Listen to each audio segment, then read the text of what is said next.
Emotional strength, भावनाओं की ताकत इंसान के व्यक्तिगत लाइफ में हमेशा जो है ना रोल अदा करती है। आदमी, भावनाएं का मतलब आदमी की भावनाएं, और वो उसके साथ हर वक्त ट्रेवल करती हैं। और जितने आदमी की जो इमोशनल स्ट्रेंथ है पॉजिटिव होंगी, तो उसका व्यक्तिगत लाइफ भी उतना ही ऊंचे लेवल का होगा। क्योंकि हम यहाँ इमोशनल स्ट्रेंथ की चर्चा कर रहे हैं, तो हम पॉजिटिव वाली इमोशंस आपको आगे वीडियो में सब बताएंगे। और जैसे ही आप उन चीज़ों को समझेंगे, तो आपका व्यक्तिगत लाइफ हर सर्कल में ऑल अराउंड बेहतर बनने वाला है।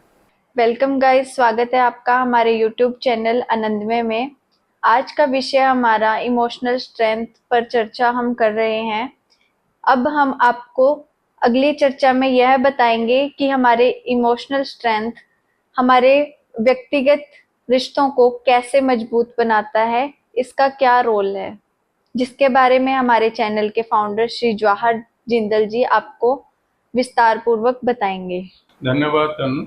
तन्नू का जो कहने का, चलिए, जो कारण वो है बात, वो ये है कि अभी हम जो है ना इमोशनल स्ट्रेंथ पे बातें कर रहे हैं, चर्चा कर रहे हैं। बड़ी लंबी विस्तार से हमने डिफरेंट लीडरशिप, ये वो काफ़ी चीज़ें की।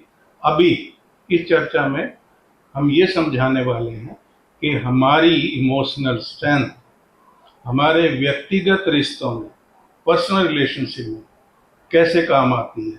हमारे लोगों के साथ जो पर्सनल रिलेशन है वो कैसे ताकतवर बनते हैं, कैसे बढ़िया बनते हैं, कैसे सुचारू बनते हैं, ये समझाया जाएगा। ये तो अभी तक समझ में मेरे श्रोताओं को आ गया कि इमोशनल क्वेश्चन क्या है।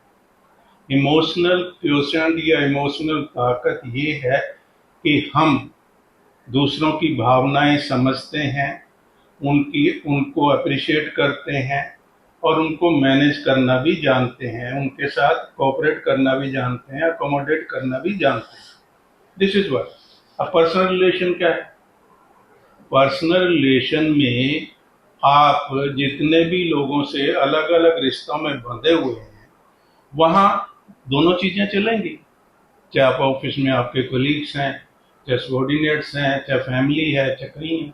कभी आपको उनका काम, उनकी बातें अच्छी लग रही हैं, कभी आपको खराब सूट नहीं कर रही। चीज़ें जो आपको सूट नहीं कर रही, उसमें तो आपने कूल रहना है, ध्यान से सुनना है, और बहुत ही सहज भाव, पॉजिटिव वे से उनको समझाना है कि भाई देखो, ये बात इस तरीके से ठीक नहीं है, और आगे से आप ऐसा ना करें। और जहाँ ठीक है वहाँ भी एप्रिसिएशन देना ना भूलें। खाली ये नहीं है ठीक है तो हो गया, चलेगा, नो चलेगा। बॉन्ड बढ़ेंगे तब जब वो किसी ने, अपने, आपके कलीग ने, आपके फैमिली मेंबर ने, सबने कुछ अच्छा किया है और आपको पसंद आया है, कि आप उसको बोलें कि बहुत बढ़िया, बहुत बढ़िया। आपने नोट किया होगा, हर घर में गृहिणी एक खाना बनाती है, और खाना खाते वक्त पूछती है हमेशा कैसा बना जी। क्यों पूछती है? उसका एक ही मकसद है कि वो एप्रिसिएशन चाहती है कि हाँ जी अच्छा बना है, खुश हो गई। तो हर कोई आदमी कुछ भी बोलता है, कुछ भी करता है, तो वो चाहता है कि जो उसका रिलेटिव है वो उसको ध्यान से सुने, ध्यान से देखे, अप्रिशिएट करे जी। तो दिस इज व्हाट।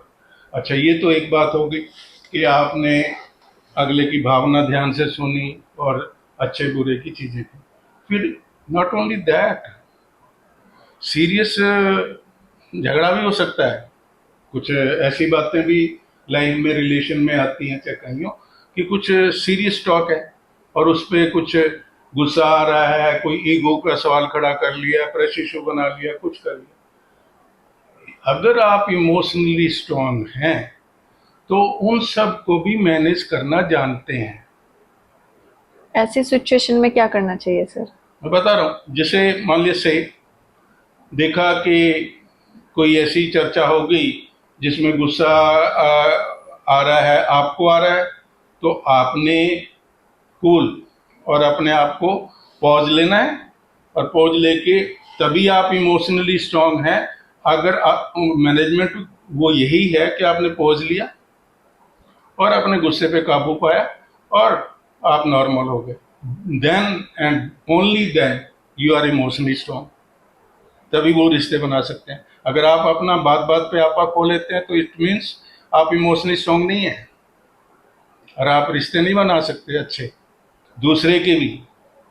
मान लिया दूसरा सामने वाला आदमी आपसे लड़ाई कर रहा है, वो आपकी बात से मुत्तफिक नहीं है या वो आपके बिहेव से नाराज है या कुछ भी ऐसी बात है जो आपने नहीं मानी, कुछ भी कारण है, एक तो आप उसमें आग में घी डाल दें, मैं ठीक हूँ जी। आप गलत हैं, ऐसा क्या मेरे को नहीं पता। एक आपके एक ही डायलॉग बहुत है, आपकी बात सही है पर मेरी बात भी आप ध्यान से सुनो। जस्ट यू हैव टू, जैसे अंग्रेज हर बात में हमें सॉरी का लफ्ज देंगे ना कि कुछ भी बात है आप सॉरी बोल दो, यस तो इट विल बी ओके। इसी तरीके से when things start going wrong, अगर चाहे वो बड़ा भी है, अपन बड़ी क्वेश्चन पे भी है, अगर okay okay Tanu take it easy, you are right, listen me carefully, आप मुझे ध्यान से सुनो फिर डिसाइड करो, तो आप सटनली वो छोड़ के मुझे सुनने लगेंगे।